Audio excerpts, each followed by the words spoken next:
What's up? What's up? Welcome into a Friday free-for-all edition of GC Live. He is Chris Clark, and I am Wes Mitchell, and we are, of course, brought to you by Affordable Medical Equipment at affordablemedicalusa.com. Check them out. Give them a call, 803-926-1493. They are home of the game day chair, as you see right above my head right now if you're watching on one of our mini video streams. What's up to everybody who's already in the chat? What's up, Fred, Justin, and Gamecock Russ? Hope y'all are having a great week. Hope y'all are having a great Friday and are set for a great weekend. Christmas 1 week away, and I hope everybody's got their presents and is all ready to roll. Little bit of technical difficulty on the YouTube side. Could not get it scheduled up prior, so I'm going to give everybody a minute or two to sort of to get in. Hey, what's up, William, Daniel, Kyle, my man Bill, Hank, popping in on Facebook and YouTube.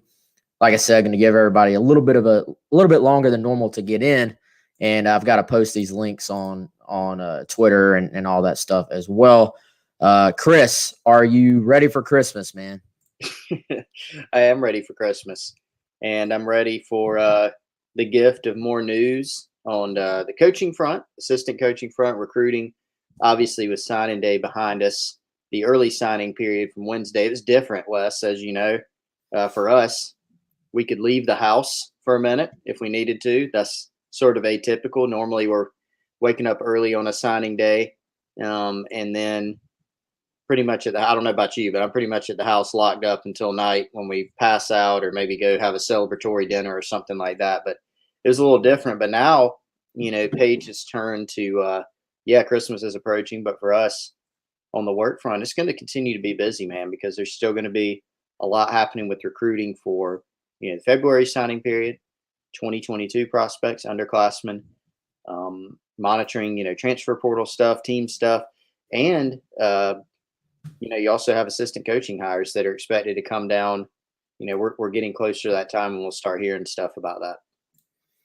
Yeah, it's been, I would say, relatively, actually not relatively. It's been very quiet on the assistant coaching search. Now, by design, I think safe to say, but generally, man, you have names that are leaked out, and some of that is coaches like having their names out there. I've noticed there are certain times when coaches like their names out there. Yep. Certain times when they don't like their names out there. Now, generally, I feel like as you get closer to like this past Wednesday, like on Sunday, Monday, Tuesday, leading up to signing day, coaches do not want their names out there. No. Now, any other time, if you have an SEC school interested in you, that looks good for you, and it looks good for your fans. Maybe appreciate you a little bit more when they hear school XYZ is trying to steal you from your current location, and it helps. Let's be honest, it helps with contracts. It's kind of like a lesser version of what goes on with the head coaches. It's probably a little less money involved, but it's the same thing when you are considered valued by other schools. It helps, with your current situation. So to me, the fact that these names have floated out way back when the folks were sort of trying to figure out what a Beamer staff would look like before he was hired. But since then, new names have not really floated out there. And I will say this, man, update to give credit where it's due. Kornblut actually had a really good interview with Shane Beamer yesterday on Sports Talk. And he got Shane Beamer to admit a little bit more than he has elsewhere, at least that I've heard or seen.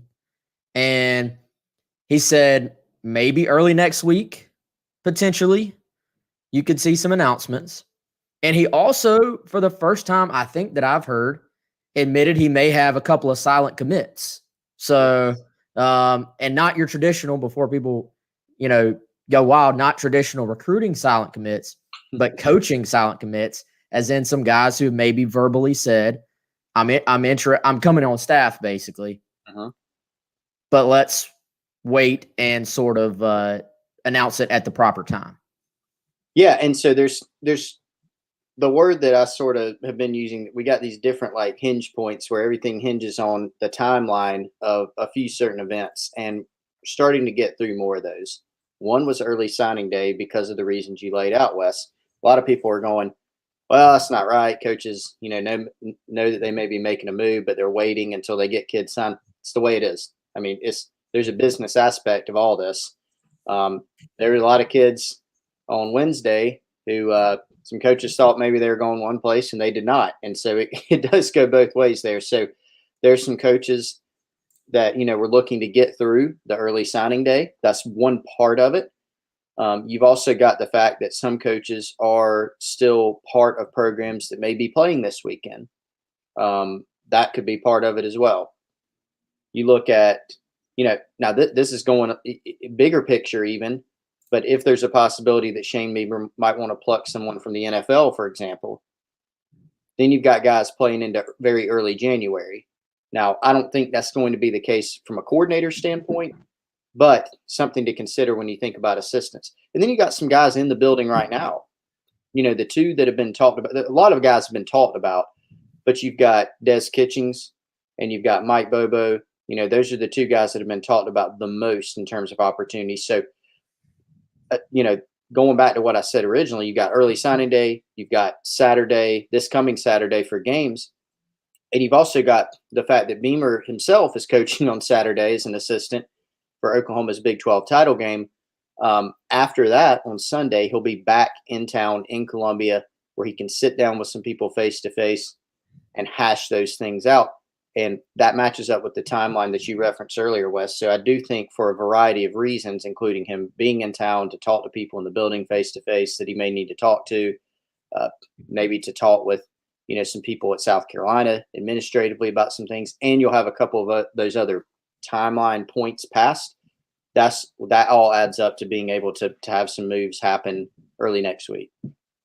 And that will certainly be, I would say, an exciting time for Gamecock fans who have been, they've been wanting to know, obviously, for obvious reasons, what's going to happen next. And, that's their right. That's realistic. I think we're sitting there too as media folks. We're wanting to know what's going to happen next so we can start talking about these guys and talk about I'm excited personally to be able to talk about the schemes and sort of start to dive into, I think we've both done a little bit of preliminary research maybe on some of the names out there, but it'd be great to be able to start to dive in on what to actually expect from some of these coaches. He's given some sort of baseline answers about what he wants from a coordinator, both on offense and defense. I think we know a little bit more offensively, honestly, just about the thought process.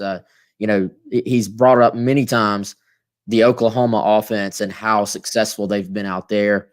If you look, man, the last few years, they're way up there in the country in yards per play, which I think can sort of take out some of the other aspects that are involved when you're just looking at scoring or total yardage and stuff like that. Yards per play is a big stat for me in Oklahoma. The Big 12 obviously is a very offensive-heavy, offensive-friendly conference, but what they've done in Lincoln Riley's system has been very impressive. And I think part of the reason he went out to Oklahoma was to sort of spend some time within that offense and add it to his repertoire, basically, of schemes and thought processes that he's been in as a coach himself. So we have an idea of that, but we don't have an idea necessarily of exactly who's going to be running it on, and then really what the defense is going to look like, other than that he wants to bring in a big name guy. So I'm personally excited to be able to start talking about that stuff here soon as well. Yeah, and I'm hoping, Wes, I'm moving towards for our members on Gamecock Central. Many of you I see in the chat are. We appreciate you. If you're not, come on over, join us. But I'm working towards putting up an insider report after the show, so I can tease it here. I am working on it. I will get it done at some point, I promise. And it's going to have some team notes, some recruiting notes, and a little more coaching staff stuff.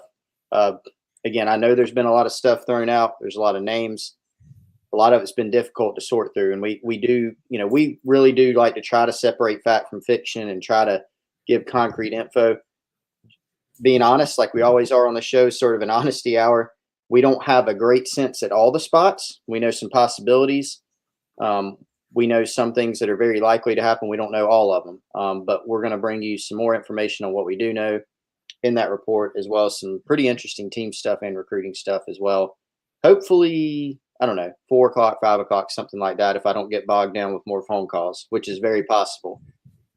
So Jeffrey throwing the super chat in there. We appreciate that, Jeffrey. Little tip for the weekend. And God, we got to answer it too. It's Free for All Friday. Gun to your head. Who is the OC and DC for South Carolina? Man. Have fun with that, Wes. Well, and I'm just kidding. This is this is speculation city, honestly, right now. Like Chris said, I still don't think there's concrete information out there about what it's going to be, about what it's going to look like. Yeah. However, based on the early names and based on the fact that we do know Beamer has said publicly that his A targets, that none of them have been taken off the board yet. Very interesting comments. Yep. Yes. He's maintained that too. He said that in, I think, a couple of different interviews. Mm-hmm.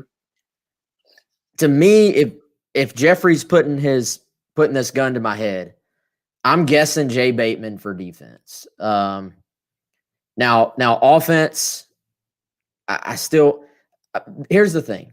We all know that Garrett Riley's name has been tossed around out there. We all know the idea of Bobo staying has been tossed around. We also know now, you've reported this, Chris, that if Auburn goes the Kevin Steele direction, we'll see if that actually happens, then Bobo would be in line at Auburn. I heard a rumor today that Bobo could be a potential target for Tennessee as they try to save their job over there. So not that he would actually take that, but if, depending on where things look here, you got to figure out, your next landing spot. So point being, Bobo will, regardless of what some South Carolina fans think of Mike Bobo, he is going to be coveted by other programs, I think. But just because there is a proverbial gun to my head and I have to guess, and I don't have any other, honestly, names, I tend to think, Chris, there's maybe another name out there for OC that has just not surfaced that maybe we just don't know about. But I would, if he's making me guess, I would just have to go with the whole idea of maybe Garrett Riley and Bobo and some type of split role type deal. Yeah. So the thing about it is, there's been a lot of, some of it reminds me a little bit of the head coaching search. And I'm just talking about fan speculation with names, things of this is going to be the scenario, or maybe this is going to be the scenario. And a lot of it is sort of like head coaching search speculation, where this is her and maybe it's this and maybe it's this. And again, what we have to do, what we try to do, unless someone just blatantly says, hey guys, speculate or guess like Jeffrey did, which is fine too. But when we're actually reporting things, we have to go on concrete info, right? We're not going to throw out, I've heard this may happen. We just can't really do that. And so, now I will say that's why we're saying we're not sure yet. We really aren't. It's been very quiet in terms of locking things down. And probably one reason for that is because this is a really interesting timeline. We talked about this, Wes, and I'll get to my actual point here soon. This situation has never happened in college football. Ever. Like, it's not hyperbole. It's not an exaggeration. Like this situation has never happened to where we've got a head coaching change with a bunch of coaches still in the building working on possibly a bowl game. If it still happens, if they're healthy enough to get a play, and they definitely get a bid. And then you're got a guy who's still finishing out one more game at a school, putting together a staff, recruiting. Oh, you've got an early signing period. Oh, and there's COVID. So you got all these things mixed. It's never happened. And so when you do have people that are still playing coaching for other teams, when you had the early signing period that just passed 2 days ago, all those things add up to maybe it's a little bit more quiet on that front for a lot of reasons. But, so we don't have that concrete info. What we do know is we've heard enough about the possibility of Mike Bobo staying. We know that that is something on the table. It's something that's been on the table. What type of role? Is it 100% his show? Is it a co-thing? We don't know that for sure. And I've heard conflicting things, and it's hard to tell. The Garrett Riley thing, a little bit hard to tell. Concrete info is sort of hard to come by on that one, right? So just to take you sort of behind the curtain, the people listening, on that whole situation, that's sort of how we have to report it and how we have to go on these types of things. So you're not gonna give a guess? No, you already gave a guess. Good job. Let your answer. Nice work there. Hey, Susan, bringing a little information here. Apparently, there's a Zoom call with Garnet Society members on Monday with Coach Beamer. So we've seen Beamer take the. He's been hitting the rounds, man. As far as talking to current players. Oh yeah, that's something that you and I had sort of jointly reported, but then Beamer confirmed there pretty quickly that he's talked to most of the team individually. He's talked to some parents. We know, obviously, he's talked to 2021 commits, now signees, and some targets there. He's spent a lot of time talking to 2022s and beyond, and has done several media interviews. I know, like I said earlier, he did Kornblut, he did JB and Goldwater. I think he did 107.5 in there somewhere. He's done a couple of Atlanta shows. He's done some national shows, and now obviously talking to some of the big boosters as well. So I think he is getting, and so let's tie this into something I saw earlier on here, if I can find it. Doc Graybeard says, maybe just me, but he seemed a bit too much focused on Oklahoma. We want more information on his plan for us. I don't care what Oklahoma is doing. I don't know specifically what you're talking about, like what you heard about.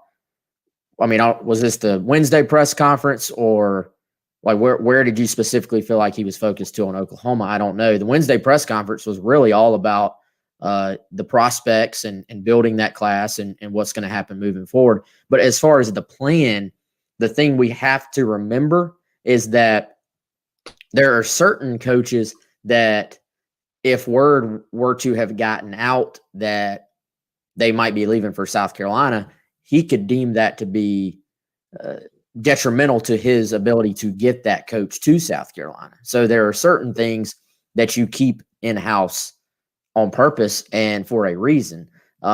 As for focus on Oklahoma versus South Carolina, I don't really see that. Honestly, they've, he's covered a lot of ground in a short period of time as far as making connections and getting in touch with people and stuff like that. And then Oklahoma didn't have a game last week, which I think actually helped his cause there as well, Chris.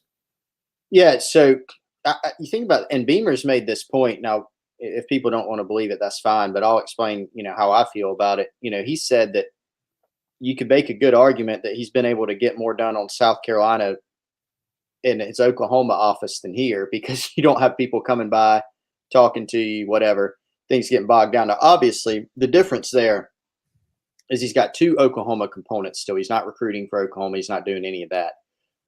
In the mornings, the way that their schedule is, I don't know the exact times or the exact hour commitments, but you got practice in the morning, obviously preparing for the Big 12 title game, and then meetings after that. Once he's done with that, the entire rest of the day, evening, and late into the night's all South Carolina stuff. So there's no Oklahoma centric stuff. So it would almost it would be similar to if he was here and like coaching in a bowl, and you're doing practice and meetings for South Carolina in the morning, and then the rest of the stuff's other stuff. Obviously he's not coaching the bowl here, so there's not an on-field component yet to that. Not sleeping a lot, working a lot. So obviously there's a lot of recruiting, there's a lot of putting staff together, and those are the important parts of it. That's only going to last. You also think about it. generally, I don't know Oklahoma's schedule, but generally, when you get into a Friday, that's going to be a lighter day in terms of game prep and all those types of things anyway. So they got a game right after that game's over. He's basically going to be finished with Oklahoma Sunday. It'll be back to Columbia and full go. So really the time commitment in Oklahoma is not so extensive to where he's spending 16 hours, 12 hours out of the day working on Oklahoma. There's not enough time because there's never enough time, but there's still a lot of time dedicated to South Carolina, and that's the focus. Yeah, and by Friday, the hay is in the barn, so to speak, as far as game planning and stuff like that, and even for practices there. We had a couple of questions that I'm going to tie together. Bill on Facebook, and then I think Patrick on Facebook as well. What names have been thrown out for O-line or D-line, especially now that we know that Eric Wolford has definitely gone to Kentucky? Chris, man, as quiet as it has been at other positions, we've at least heard some reputable names that, or we feel like are at least in the mix or in the conversation. O-line and D-line has been even harder, I feel like, to confirm specific names there. Yeah, it's been tough. There have been a couple guys that have come up to us sort of behind the scenes that have ties to the OC names that we've heard, which makes sense. A lot of people are saying, hey, if Garrett Riley came on, watch out for AJ Ricker. I don't think that situation, AJ Ricker being the SMU offensive line coach, I don't get the sense just from doing some digging on it that one's as far advanced, or I don't even know if it's advanced at all, as some people may think. And obviously that may depend. And then, you got the Mike Bobo situation. Stacey Searles has been brought up from North Carolina. He's obviously worked with Bobo. He was at Georgia under Mark Richt with Bobo. There's, a relationship there. And so that makes sense. You think about your offensive line, your offensive coordinator. It's, sometimes a good idea to have familiarity, or it's always a good idea. You don't have to. Sometimes you see OCs tied to offensive line coaches. They sort of take them from place to place. It doesn't always happen that way, but sometimes. So D-line, the outside name that came up early was Chris Rumpf, but it just doesn't seem like there's much cooking there right now. I've continued to sort of check on that. Early on, there was some thought of, hey, could this happen? Obviously, he's in the NFL right now with the Houston Texans, and my understanding is enjoying the NFL lifestyle, but hasn't been a lot, coming up there with Chris Rumpf in the D-line position lately. Shout out to Doc, by the way, $5 Thanks, Doc. super chat there. We appreciate you, my friend. We will have a brew on you. Travis says it's time to name a quality OC/DC, recruits, transfers, want to know who their coaches are. I mean, yes, I'm sure they do, but I think you almost are coming at it from the wrong direction. Yes, everybody would love to know who the play callers are going to be and who the schemers are going to be on offense and defense, but you can't name them just to name them. They have to be in place. The process, much like we talked about with the head coaching process, the process has got to be completed before you start doing that. So we'll see what direction those take in the coming days. Mark Presswood asks about strength and conditioning coach. Again, similarly, like Chris said earlier, we don't like to be speculators as far as just throwing stuff out there. Now, the name Aaron Feld has, surfaced online. It's surfaced offline as well. I think that's an important distinction. I'll always look at these things primarily in maybe three categories, Chris. One is just in the internet only, it's floating around out there category, right? Two is in, I've heard this independently. It's not just something posted online. It's not just something that was read.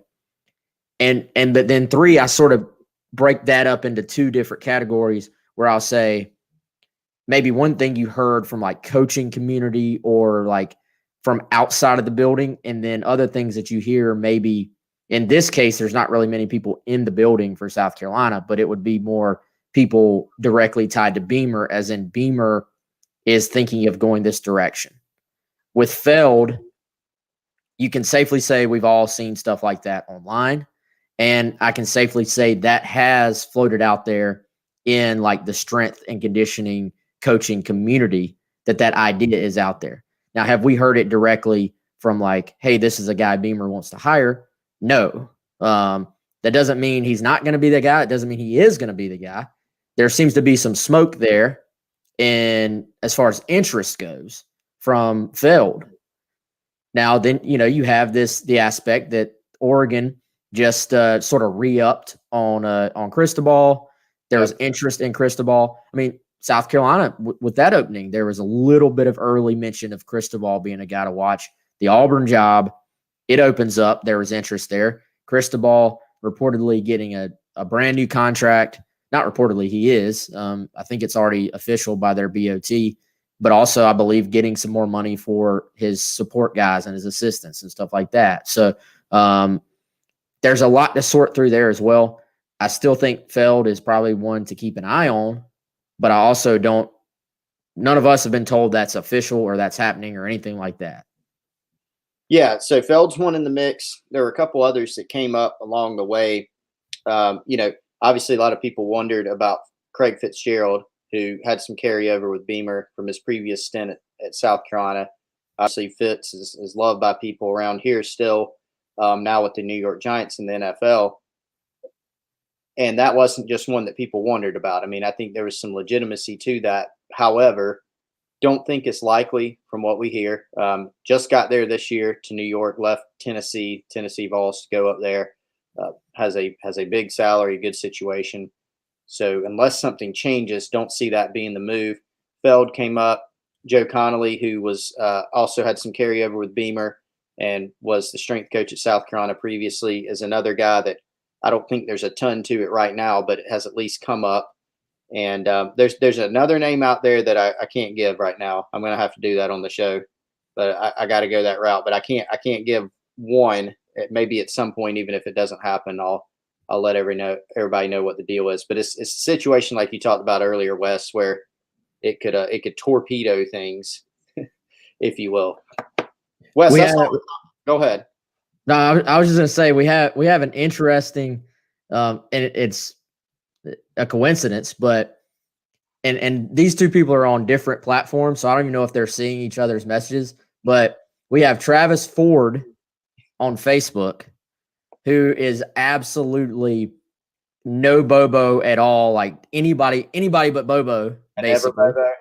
Yeah. Say that 3 times fast. And then we have our friend Travis Edwards, who's actually a loyal subscriber on GamecockCentral.com, who seems to like the idea of Bobo. And he says, here, I'll pull it up. Bobo has led the team pretty well as interim coach. There's trust on the offensive side with a young core group. Why lose that? And I do think now here's my thing, Chris. If you told me that Beamer just wanted to go a completely different direction on offense, that he wanted to sort of maybe clean house a little bit more from the Muschamp era and just sort of start anew with maybe just a couple of assistants hanging on, I would buy that. Now, if you told me that Beamer comes in as a first-year head coach, he says, wow, I have this guy that's coveted by other schools. He's got recruiting connections in the Southeast, especially in Georgia. Is one of the more highly thought of coordinators in SEC country. Why get rid of a guy who has all that experience when I could lean on him as a young coach? I would buy that, as well. So I can see both sides of this argument. I don't think necessarily that it seems like both sides are very, very firmly planted into their thought process on this. Like the anti-Boboers are like, no Bobo, no way, no how. And then some of the other ones are maybe a little bit, are pretty strong towards keeping him as well, which is funny for me because I can see both sides of this argument. So there's no way that it should be that much of a sure thing to either side of this thing. And this idea that the offensive output this year was like Mike Bobo's fault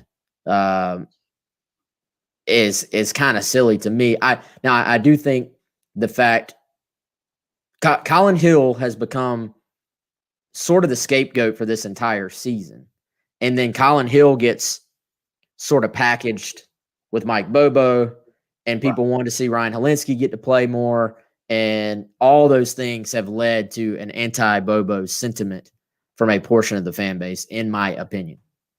So the one thing that I would address, Travis Ford, that you said on Facebook, just all due respect, but just something I would say is that we don't have the O-line for that UGA battering ram offense. So couple things. One, what Bobo did stylistically at South Carolina was more out of necessity and is not necessarily what his offense is now. If you go back and look at Colorado State, for example, they did a lot more spread. Why? Because their receivers were a lot better. They did some I formation stuff. They ran the ball some, but they spread it out a lot more. It's because they had the personnel. If Mike Bobo would have gotten to South Carolina, taken a look around the room and on the practice field and said, yeah, we need to spread it out and start throwing the ball 3 and 4 wide, that would have been silly. They couldn't have moved the ball at all. They had one receiving threat all year, right? And so that wouldn't have made any sense. The offensive line this year, I get the stuff about pass protection and all that, but there's a few different things. One, you got to look at backs and tight ends. You got to look, is the quarterback getting the ball out? The receiver's running right. That's a complex issue when you just look at sacks. But there are a couple of things. Kevin Harris ran for 1,100. A lot of that was him. He's really good. At one point before the Kentucky game, and I think it stayed the same after this, South Carolina was 1 or 2 in the league in yards before contact, which is blocking. You know, if a running back is not contacted until he's 2 yards down the field, that's blocking, right? Scheming and blocking. And so South Carolina ran the ball very effectively this year, despite everybody on the field knowing that was the only thing that South Carolina could do with any consistency. They threw the ball to keep people honest a little bit. They just didn't have much success doing it. And so that makes it tough to run it. They still ran it quite well. So, now offensive line wise, obviously the personnel will change. Darius Hutcherson won't be around next year, for example. But they did have, in terms of running the ball, they had a good offensive line to run what they ran this year. But stylistically, Bobo can change things up. He's evolved over the years. You know, they're not just in the future. If South Carolina does get some wide receiver depth, some wide receiver talent, which they're going to have to do, you're not going to see them line up and run toss sweeps and counters all day. I mean, it'll be different stylistically. Yep, and let's see. We got another super chat from Walter. Appreciate the tip there, Walter. He says, why not keep Paul Jackson? He seemed to do well. And yeah, Chris, I think Paul Jackson did do well from what we could tell. I mean, this was such a weird year. I tend to think a strength and conditioning staff and stuff like that, even in a normal year, it's probably hard to tell just one off season how much of a difference it makes. I'm not saying it can't make a difference, just that there are so many different variables to how a team performs that it's hard to tell. We'll throw in a COVID year and all the fact that the guys were just back home for so long. I mean, we talked about that all offseason. I don't think Paul Jackson did anything wrong here to get let go, is what I'm trying to say. Right. Paul Jackson was caught up in the fact that Will Muschamp was let go, and that strength and conditioning, here's something we've talked about a ton. That strength and conditioning coach is with your guys more than anybody else. So if you're a new coach, you're coming in, and if you're especially a new coach preaching culture, again, it has nothing to do with whether Paul Jackson could do that, could create the culture you're looking for or not. But you as a new coach better have complete trust in that strength coach being your guy, I feel like. So to me, it means Beamer probably had some pretty darn good targets that he had his eye on and feels he can get. But B, it also is really an extremely important hire that's probably not talked about near as much as it should be. Yes. I mean, I think you nailed it. And look, a lot of times in transitional periods, coaches, even if a head coach thinks highly of a guy, he may not necessarily have a spot with him because maybe he's worked with somebody in the past. He said maybe he knows somebody a little bit better. Maybe somebody fits what he wants to do a little bit better. And so it's not always when a new head coach comes in, if he sort of cleans out the office, so to speak, it's not always because he thinks that everybody in there can't do the job or that they weren't good at their job. I mean, that can happen, obviously. But yeah, I don't think it's anything wrong. It's sort of a different direction. It's something you hear coaches say all the time. We're going in a different direction. When you have a program changeover like that, and I think that's what you chalk this up to as well. Yeah, shout out to Travis Edwards throwing a super chat our way. And man, just watching the comments about Bobo, that's got to be the current most divisive, maybe Hot topic. storyline. Yes, it's the most divisive storyline topic among Gamecock fans right now, and it's really, really strong one way or the other. Morgan Brown, and I think Morgan said earlier he's in quarantine from COVID. So Morgan, if hopefully you feel better, man. I don't know if you were in quarantine because you have it or just contact, but if you have it, hope you feel better, man. He wants to know, is Shaw ready to be the quarterback's coach? I will say this. From everything I was told, Connor has done an excellent job on the field. He's done an excellent job in his current role with the players. I've heard multiple people that are connected to the team and directly connected with players just brag on Connor without being asked and have said what a good job he's done of trying to keep the guys in a positive mindset with all that's going on around them this year. And that extends from his time in the, on the field with the quarterbacks to his time in his sort of full-time deal with the entire team. So now, is Connor ready to be the quarterback's coach? Is Connor, do you maybe roll him in a little bit lesser on the field role if there's room? I don't know. We're not at practice. Who knows? I tend to think some of that depends on as we've said, Chris, what does Connor want to be? Does he want to be on the field? Does he want to be off the field? And also depends on the staff structure otherwise. How much room is there? Now, Beamer, in that same interview, he did not commit to whether he would do a 5-5, as in 5 on offense, 5 on defense. He did say there were scenarios where you could have 6 and 4. He said, depending on your special teams coach, sometimes is your special teams coach just a special teams coordinator, or does he have a position as well? We don't know what position Shane Beamer himself will be coaching. So all of these things are sort of still to be determined. And I've noticed, Chris, a lot of, especially from the people that have come on and maybe missed the beginning of the show when we sort of talked about staff, it's been, hey, is this guy coming on? Hey, is this guy going to be back? Hey, is this the thing is right now, it is just not known yet. And so we can speculate about all that, but it's just not factual yet to be able to say who's staying and who's going and who's coming in and who's not. Yeah, just give it a few more days, and we're working on it constantly. I can assure you we're going to report it as it comes along. This is an estimation. I think you're probably going to see coordinators secured first, even if it's just behind the scenes, and then everything else will sort of fall into place. So just give it a few more days. We'll report the facts. We'll report on it as soon as we know what's happening. You'll see it on the site, and you'll see it here. Wes, we need to tell the people about Dead Soxy. Do you still have that picture where we can I do. And I want to say real quick, never mind. Yeah, let's go on with that. I don't need to go there. I think I know where you're going to go. We think alike. But Yeah. So, yeah, guys, check out Dead Soxy. We appreciate, of course, Affordable Medical USA for being on with us too, home of the Game Day Chair. The new, I'm calling them the Spur line. That's not the official name, but that's what I'm calling them. DeadSoxy.com, DeadSoxy.com. If you're listening on the pod, if you're watching live, you see them there. Brand new college line socks from Dead Soxy. So make sure you go check those guys out. Use the promo code Holiday Pro, and you will get 35% off your entire order at Dead Soxy. Obviously, Christmas, Wes, is right around the corner. It is a week away.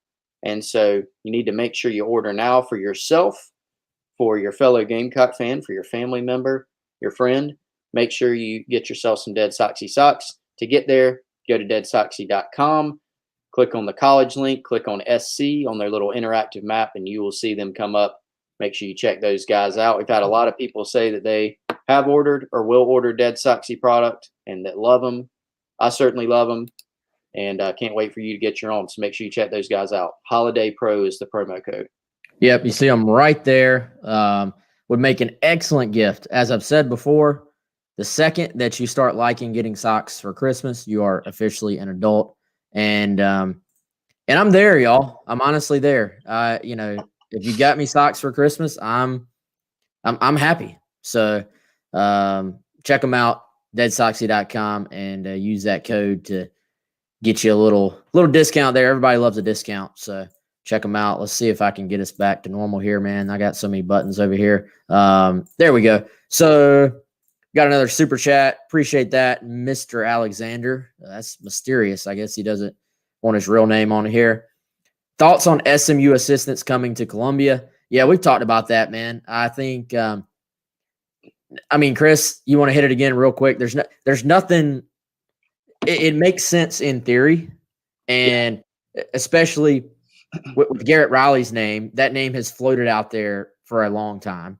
And then his O-line coach, AJ Ricker, that's the right name, right? That's it.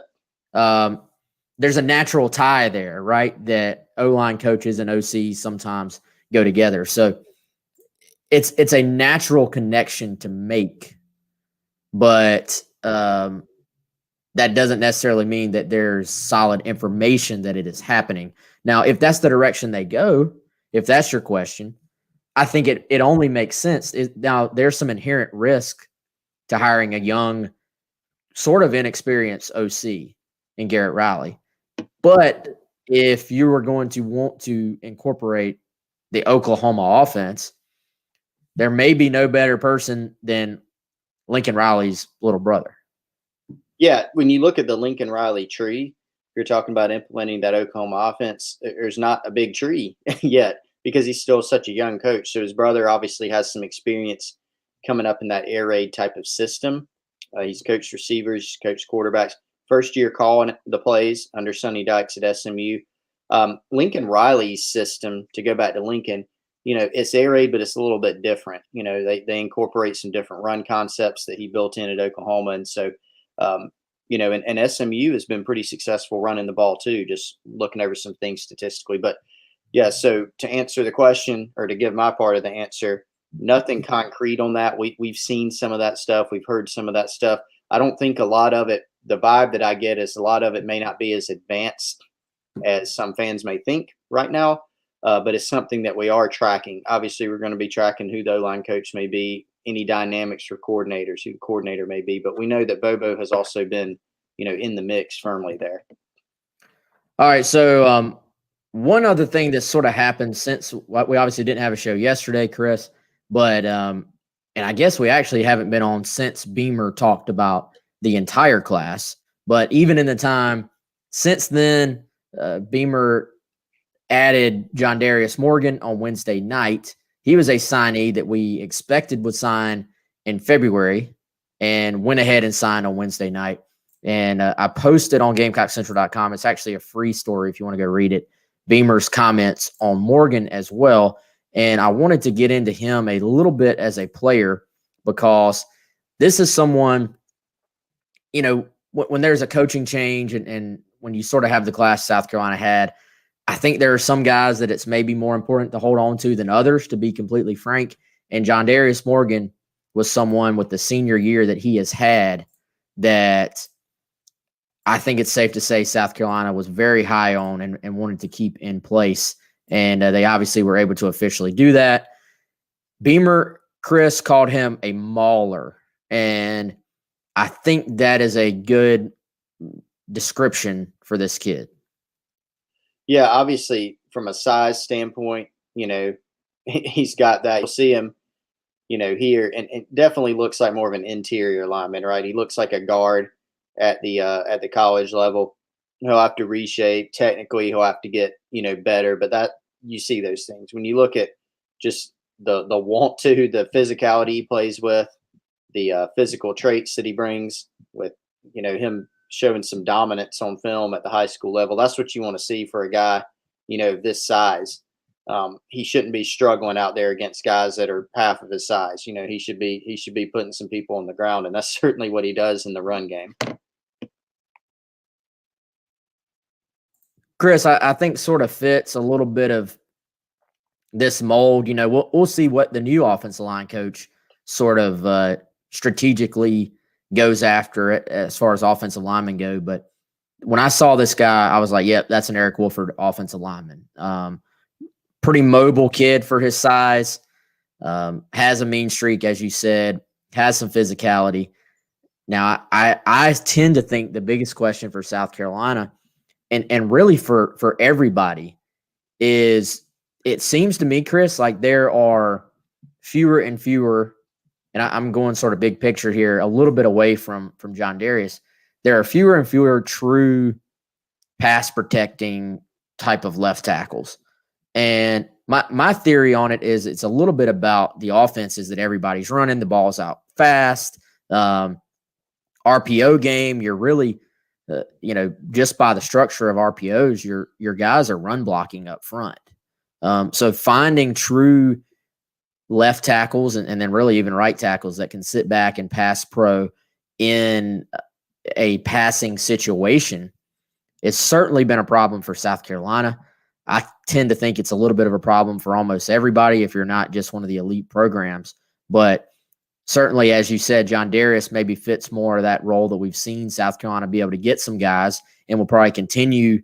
He's a guard, but I think he's a guard that's athletic enough to get out there and pull, get downfield. You see him doing that here.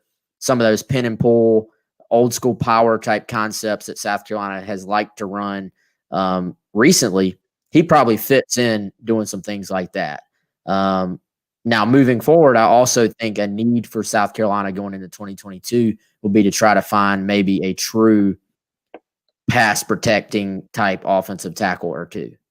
Well, and big picture wise, since you brought that up, I think it's also going to help this offense as a whole, including the offensive line, whoever's playing there.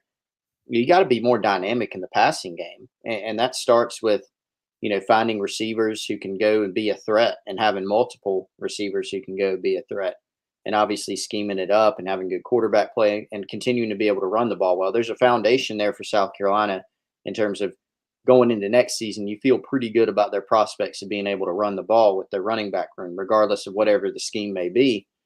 But you got to find some dynamic ability in the passing game. If you can't find that, if you're holding the ball too long, if you don't have guys that can get open, obviously that's going to put more strain, more pressure, like you said, on the offensive line. But yeah, one-on-one, they did have some struggles this year. I mean, the sacks that you did see that were on the offensive line this year, a lot of them were one-on-one situations, and some of that you chalk up to pass rushers. Doesn't mean you got to be happy about it, but the reality is when you play SEC competition, you're going to face some good pass rushers. So certainly that's a big part of it. But with Morgan, going back to his film and his game, you do see someone that physically certainly has the traits to be successful, and it'll be all about his, mental development and his technique, all those different things. Yeah, and I'll tell you, man, I think another key for them moving forward, big picture wise, as good as the running game will be to get a little bit less boom or bust. And I think if you look at the stats, I think you quoted it earlier, like South Carolina's what's the category basically? Yards before contact. Yeah, yards before contact. So that's like line blocked yardage basically. That's basically if Chris was playing running back, how far he could get basically. Well, so, I would be so much slower actually getting the ball and getting to the line that metric would still be skewed, but not as much as like hard. Yeah. So that's like the yardage it's blocked for. Now, if you look at South Carolina stats, they're at the top of the league as far as that goes, and then they're at the top of the league, I think, in like 10-yard runs or something. But then they're like the bottom of the league in busted running plays, basically plays that went for nothing. So they had and if you, that was that's what the stats say. But if you think about the season, that's what the eye test sort of tells you as well. Lots of big runs, but then a lot of sort of negative yardage type runs as well. So I think maybe finding a little bit more of a center point of that to where you can stay on the field a little bit more when you want to, when you're running the game, when you're running the ball, and sort of focus on the running game will be a key for this offense moving forward. Because if you're going to be a running type offense where you lean on the run, which Carolina will want to be balanced next year, no doubt, but the running game will have to still be a big part of what they do. I think you're going to want to be able to stay on the field, and that involves a little bit more consistency, in my opinion, in the running game. Because then when you face some of these great fronts, like an A&M, they're able to blow up so many plays that it forces your offense from being able to really get started. And then you have those games like South Carolina did against Texas A&M. But anyway, that's a conversation we can have all offseason moving forward. Chris, you want to tell everybody a little bit more? We talked about it earlier, but a little bit more about the game day chair. Yeah, so make sure you check out the game day chair. I don't know if you'll be able to get it in time for Christmas, to be honest, if you hadn't gotten it already, but you should try.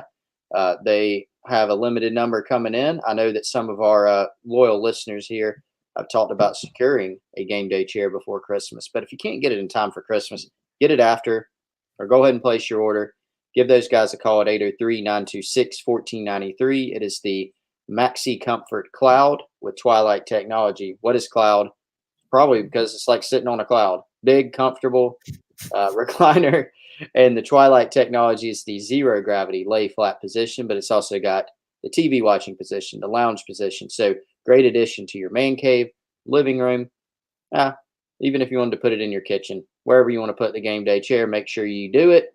Click the links in our description on the pod page or on YouTube, or go to affordablemedicalusa.com. Brent says, with the stable of backs we have, why would anyone not want to be run heavy?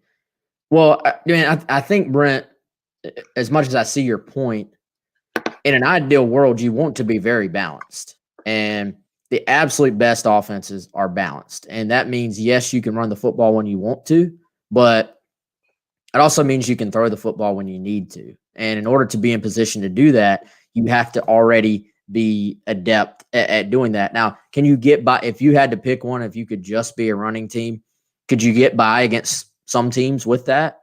Yes, but it will almost always catch up to you at some point if you can't do both. Now, if you're just a pass happy team and you can't run the football, that will catch up to you as well. So if the goal is to be the best offense you possibly can be, the most efficient offense, you ultimately have to be both, even if you can skew maybe one way or the other. T.I. Barnes on Facebook wants to know, what are we getting in Gauthier? Compare him to Doty and Stockton. If you want more on Gauthier, we actually, if you go back to Wednesday's show, or even just after Wednesday's show, if you go to youtube.com/GamecockCentral, I posted the interview by itself. We talked to Colton. God, we talked to him, what, Chris, like 25 minutes, I think. Had a ton from him. Had actually him go over some of his highlights as well.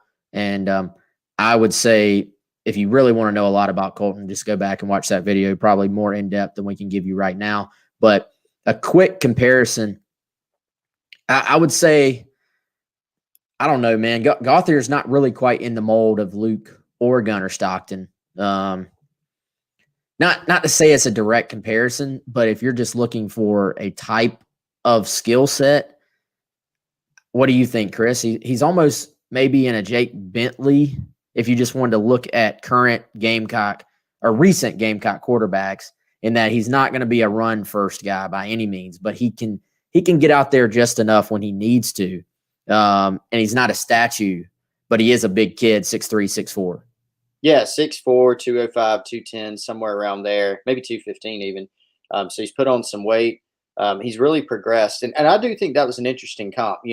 Obviously not exactly alike, but with the Bentley thing, it would be similar to that, in that he's that pocket type, but he can move around some. He can buy himself some time. He can get outside. If you wanted him to run some zone read type stuff, he could do that. And, he can make the throws. He's got a good arm. He's got a live arm. we've seen him throw, and he certainly can do it. So when you look at the physical traits, there's a lot to it. And he's a guy that's got, really good work ethic, and he's a really interesting kid. And certainly, I think he's going to endear himself to the fan base because of his comments about South Carolina and just how steady he's been throughout the process. Yeah, and y'all got to remember that we don't get the comments until it's delayed a little bit. So we try to hit all the questions when we can. All right, y'all. I mean, I think that's about it, unless we have any final questions. Chris, should we break the news about next week? Ooh, it's so sad. I don't know. The people may revolt. Yeah. But I will say this. So next week, for the most part, we will be off for Christmas. We're going to take a little break. And we're getting some of our sponsors settled for next year. If you are a business owner or manager, reach out to us, because we're going to maybe be resetting a couple of things for next year, adding a couple of sponsors, we hope. And but we do have room. So if you want to have your business mentioned, reach out to me or Chris. We can make that happen and get you on, assuming that it's a good fit. But for the most part, we're going to take next week off for Christmas.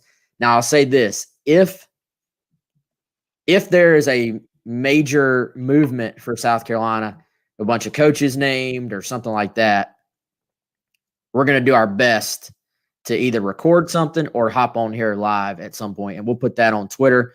Make sure you get on twitter.com/GamecockCentral and follow us there so that you'll know when it's coming up. If you're on YouTube, hit the like button, hit the subscribe button, hit the little bell so that you'll be notified when we're live.